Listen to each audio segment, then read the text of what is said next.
саламатсыздарбы. Мен Шорук Алтынчач Абдибахаповна. Баткен областына караштуу Лейлик районунун номер 5 жалпы орто билим берүүчү мектебинин кыргыз тили жана адабияты мугалими.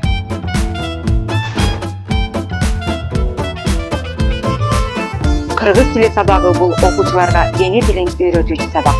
Ал аркылуу окуучулар кыргыз тилинин грамматикасын, лексикасын, жазуу эрежелерин, адабий чыгармаларды талдоого үйрөнүшөт. Мен бүгүн кыргыз тил сабагынан 5-класстарга сын атооч темасын өттүм. Сабактын жүрүшүндө окуучулар сын атоочтун даражалары, алардын турмушта колдонуу эрежелерин үйрөнүштү жана бүгүнкү сабагым максатына жетти деп айта алам.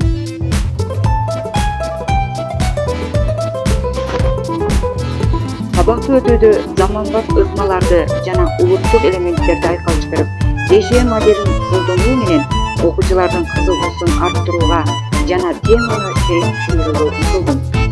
Сабактын башында окуучулардын маанайын көтөрүү максатында гүлдөрдү таратып, гүлдөрдүн түрүнө карап, окуучуларды топторго бөлүп алдым. Бул ыкма окуучуларга жагымдуу маанай тартуулап, сабагымды кызыктуу баштоого өбөлгөзүүдө.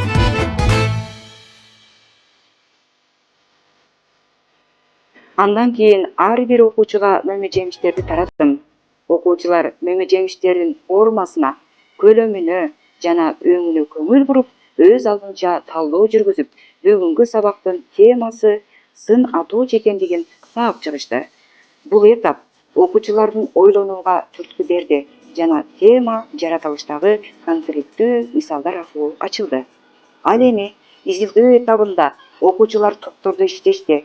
Ар бир топ жемиштерди сүрөттөп, сын атооч сөздөрдү колдонуп, сүйлөмдөрдү түзүштү. Бул окуучулардын өз алдынча түшүнүк алып, анализ жүргүзүүсүнө шарт түздү.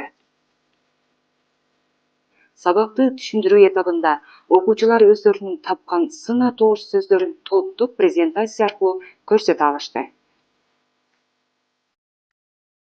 Ал эми сабакты тереңдетүү баскычында президентибиздин улуттук дем, дүйнөлүк бийиктик, оңгу жолу жаргылын эске алуу менен улуттук баалуулуктарды окуучуларга сиңирүү максатында Ордо оюнун жана Айгүл ким табат оюндарын санариптик технологиялардын жардамында колдонуп, улуттук баш кийимдер, боз үй, түкөлөр, комуз жана Айгүл гүлдөрү менен бааладым.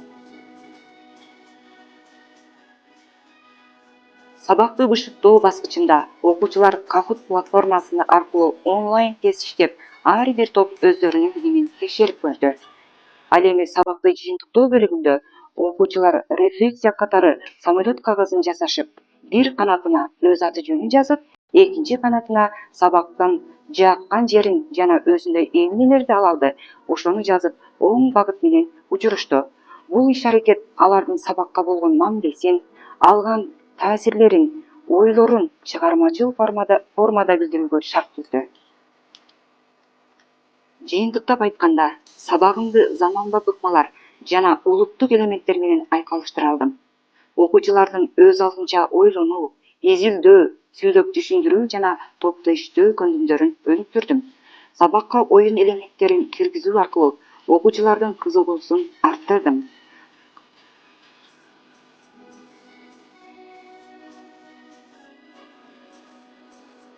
Сабактын соңунда айтарым, бүгүнкү сабак бул окуучулардын жан дүйнөсүнө билимдин дагы бир үрөнүн сепкен жемиштүү саат болду.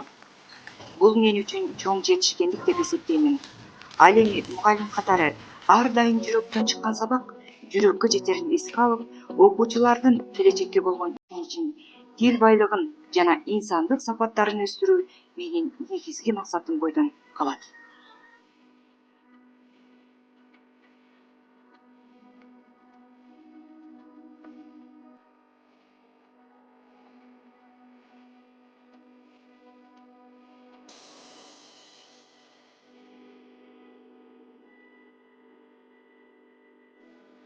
ДШ модели жана оюн элементтерин айкалыштыруу менен бүгүнкү сабагым окуучулар үчүн жандуу жана пайдалуу болду.